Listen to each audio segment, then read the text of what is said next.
સમાચારની વાત રાજકોટમાં રીબડા સહિત ખૂટ આપઘાત કેસ અમિત આપઘાત કેસ હતો, જેમાં રાજદીપસિંહ જાડેજાએ પોલીસ સમક્ષ સરેન્ડર કરી દીધું છે।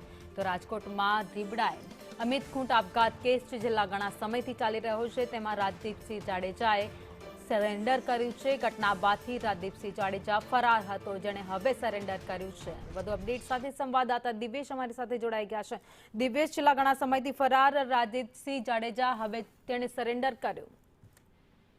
આ ચોક્કસ ભાવિની વાત કરવામાં આવે તો જે રીબડાના અમિત ખૂટ આપઘાત કેસ છે કે જેમાં રાજદીપસિંહ જાડેજા, અનિરુદ્ધસિંહ જાડેજા સહિતના 4 લોકોના નામ છે તે નીકળ્યા હતા। તેમાં 5 મેના રોજ રાજદીપસિંહ જાડેજા છે તે ધરપકડથી બચવા માટે છેલ્લા 2.5 મહિનાથી ફરાર હતા। ત્યારે ગઈકાલે તેઓ જે રાજકોટ જિલ્લાનું જે ગોંડલ તાલુકાનું પોલીસ સ્ટેશન છે ત્યાં તેઓ સરેન્ડર થયા છે। ત્યારે અમિત ખૂટ આપઘાત કેસમાં તેની પોલીસ દ્વારા ધરપકડ કરવામાં આવી છે અને વધુ કાર્યવાહી હાથ ધરવામાં આવી છે। આ બાબતમાં તેના રિમાન્ડ છે તે પણ હમણાં માંગવામાં આવશે અને કેટલા દિવસના રિમાન્ડ આપશે તે મહત્વનું રહેશે। જો રિમાન્ડ આપવામાં નહીં આવે તો તેને જેલ હવાલે કરવામાં આવશે।